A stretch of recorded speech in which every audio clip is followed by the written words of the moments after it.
Haboim. Welcome everyone. We're about to begin Be'ezras Hashem together on Daf Mem Aleph. Amud Beis, 4 lines from the bottom at the new Mishnah.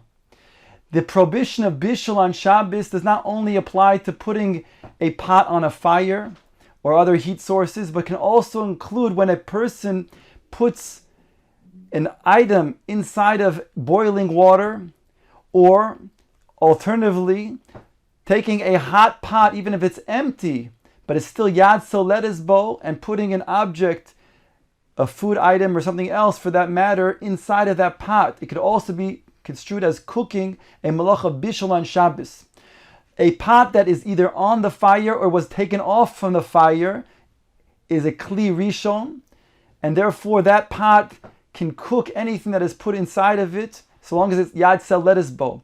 There's a kli sheni, which is once removed from that, where the contents from that first pot is then put into the second pot. That is considered to be kli sheni. And we see that there's a Tosfos that's on Daf Mem Amud Beis. I'd like to see together. Tosfos Dibra Maschil V'shma mina kli sheni eino mevashel. The Gemara says, according to Rebbe, that a kli sheni is not mevashel. Tema asked Tosfos the following question: "My shna kli sheni mi kli rishon." What is the difference between a kli sheni and kli rishon? After all, di yad soledes afilu kli sheni nami. If it's the heat of yad soledes boy, where the hand would actually recoil because it's so hot, then even a kli sheni should be mevashel. Vi ein yad soledes. And if it's not the heat of yad soledes, afilu kli rishon nami eino mevashel. Even the original kli, the kli rishon that was on the fire, should not mevashel either.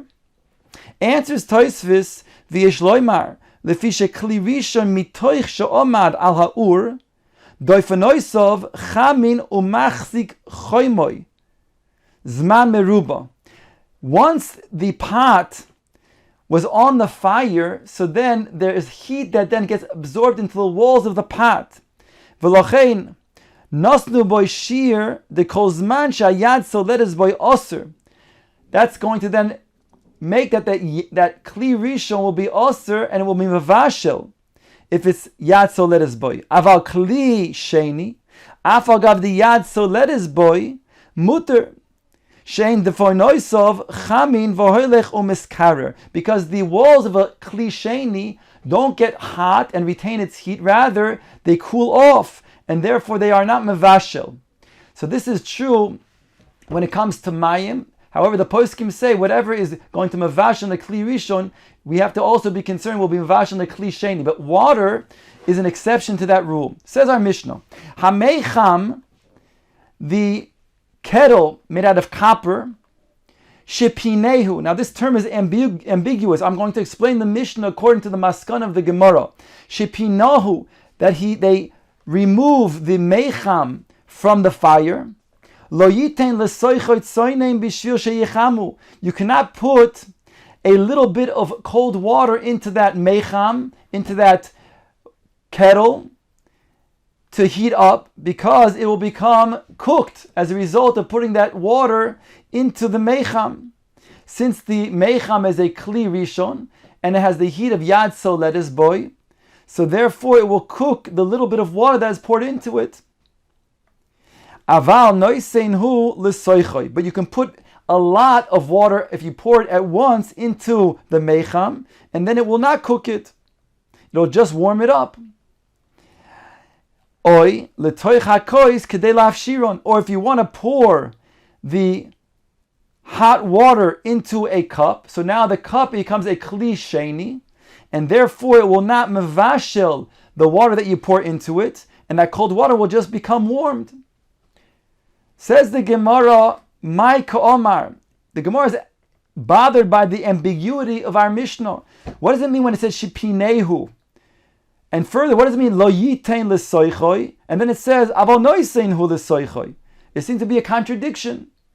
Says the Gemara, Omar Rav Ado bar Masno hochi ka'omar. Rav Ado bar Masno explains the Mishnah as follows. Different way we explained it in the Mishnah.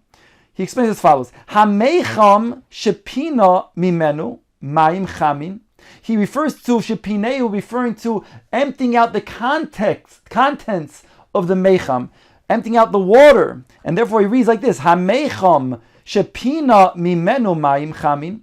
The mecham, this copper vessel, this copper kettle that you remove the contents of its water, of the hot water from it, by emptying it out, lo yiten lesoichoi mayim mu'atim kedei sheichamu. You cannot put a little bit of water, cold water, into that pot, into that mecham, because it'll cook that cold water.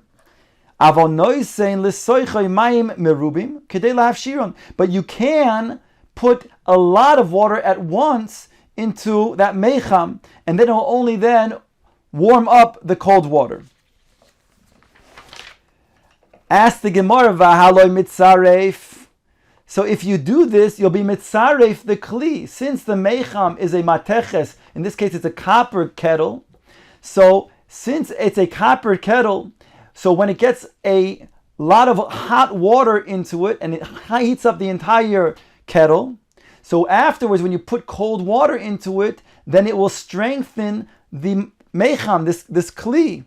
And therefore it'll be an iser of makeh bepatish, since you're now making a final type of kli by strengthening the kli. So therefore there's an iser over here. So how can you go ahead and put a lot of cold water into the mecham, even though in regards to bishul, it will not mevashil the water, but it will mitzarv and be over an iser of makeh bepatish, another one of the 39 malachos of Shabbos.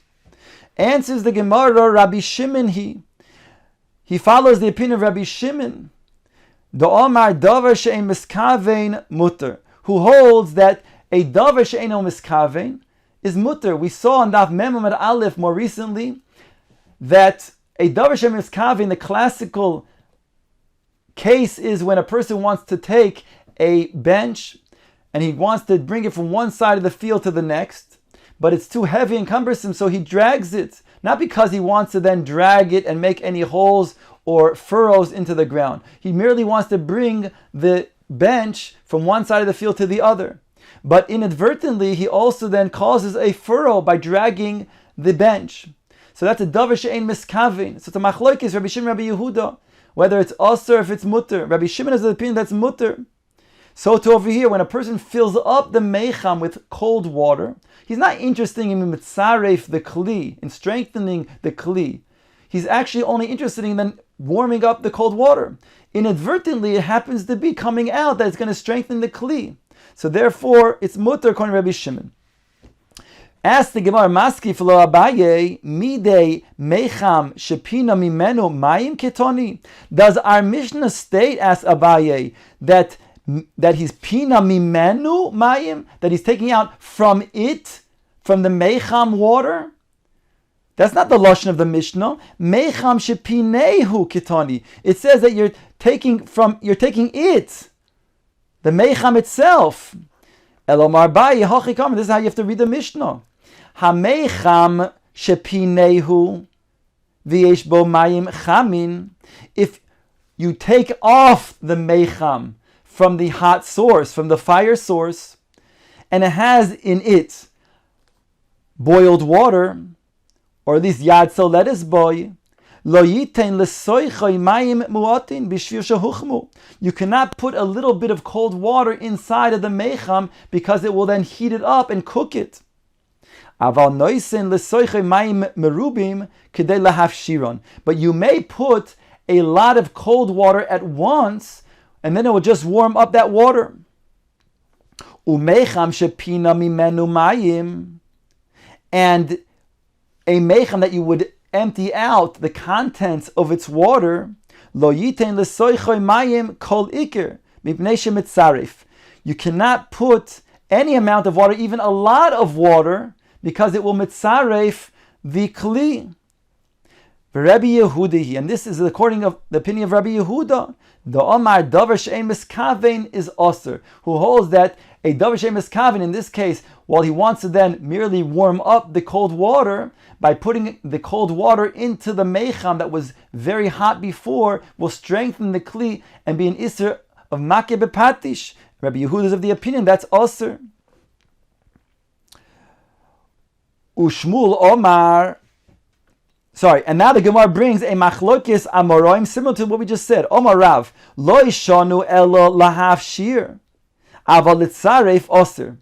They only taught that which is to then warm up, to warm up the water that was poured into the kli, into the mecham. Aval mitzaref, to then strengthen the kli, that would be oser, says Rav. Ushmul Omar, and that sounds to be the opinion that we just said now, according to Abaye, that you cannot be mitzaref. That would be like Rabbi Yehuda. Ushmul Omar, afilu litzaref nami muter. And Shmuel says, even if you want a mitzaref, then it would also be muter. Frek the Gemara litzaref lechatchila mishori. Shmuel implies that you are able to add the water and lechatchila, with intention, go ahead and mitzaref. That nobody says. Even Rabbi Shimon, who says the davar she'ein miskavin is mutter, doesn't say you can go ahead and do something with intention. In this case, to fill up the kli with cold water with the intention of being mitzaref the kli. Even Rabbi Shimon wouldn't agree that that's mutter. Ela itmar hochi itmar. Rather, if you want to say, what did Shmuel mean? You have to say the following. Omar Rav. Explain the following machlokes. Omar Rav, lo shanu el l'shir lahafshir. Rav said you cannot add water only to then warm up the water, that amount. Aval shir litzaref oser. But to fill up the entire kli, the shir to mitzaref, that would be required to then mitzaref the kli, because you need to get to the top of the kli. That, he says, you cannot do. Ushmul Omar afilu shir litzaref mutter. Howeas Shmuel argues and said, even if you want to then fill up the entire kli, that would be mutter, meaning to say, because he doesn't have intention to mitzaref, but not because he wants to mitzaref. Ask the Gemara, lememra de Shmuel Rabbi Shimon svirulei. Does that mean to say that Shmuel ascribes the opinion of Rabbi Shimon? V'omar Shmuel, behold, Shmuel said, mechavin gachalas shel mateches berushas harabim. A person can turn out, he can extinguish a coal of mateches, of metal, in the Rishus HaRabim, bishvil shelo yazuku borabim, so that the people in the Rabim should not become damaged by this mateches, this burning mateches. Aval lo gacheles shel eitz, but not the gacheles, the coals that remain from the burning of wood.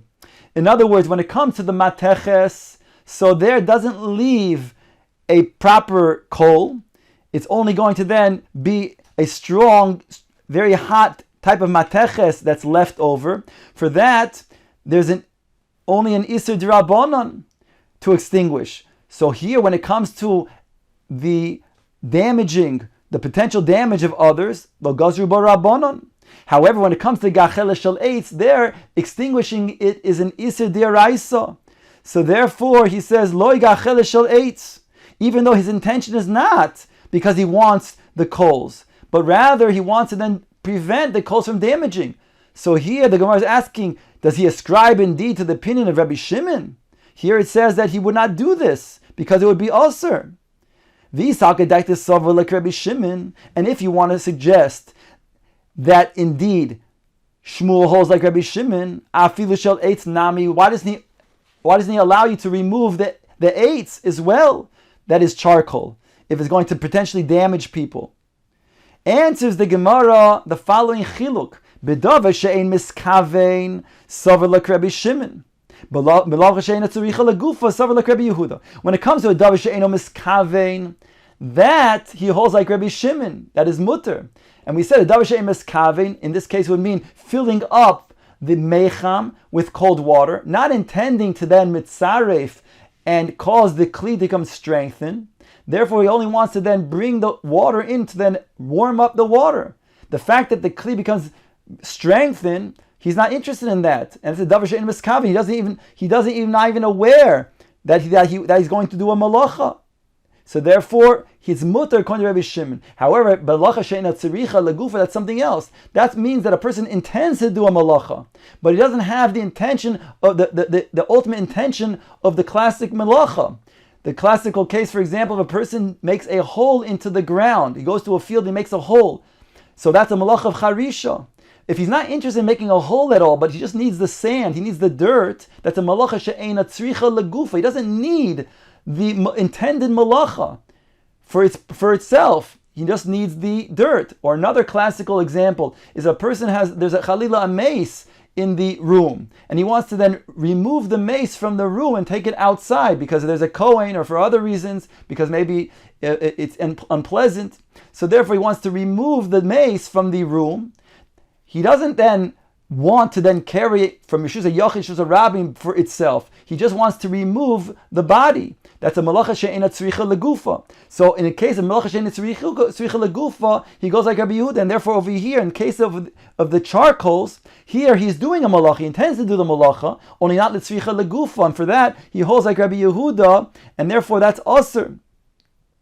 Omer Ravina says hilkach. Therefore, now that we said that he will not take out, that he said before, the gachel shamateches yusarabim, he will take out because only a malacha that's dirabanan, and therefore, since he holds that indeed that it's a malacha dirabanan and they weren't goizer b'makom sakana, where it's going to cause from makom hezek lo gozu be'rabanan. So therefore, Ravina learns koitz b'rishus harabim. If there is a thorn in the rishus harabim that can potentially damage people, then you can go ahead and remove it by walking less than dalet amos, which is only an iser d'rabanan.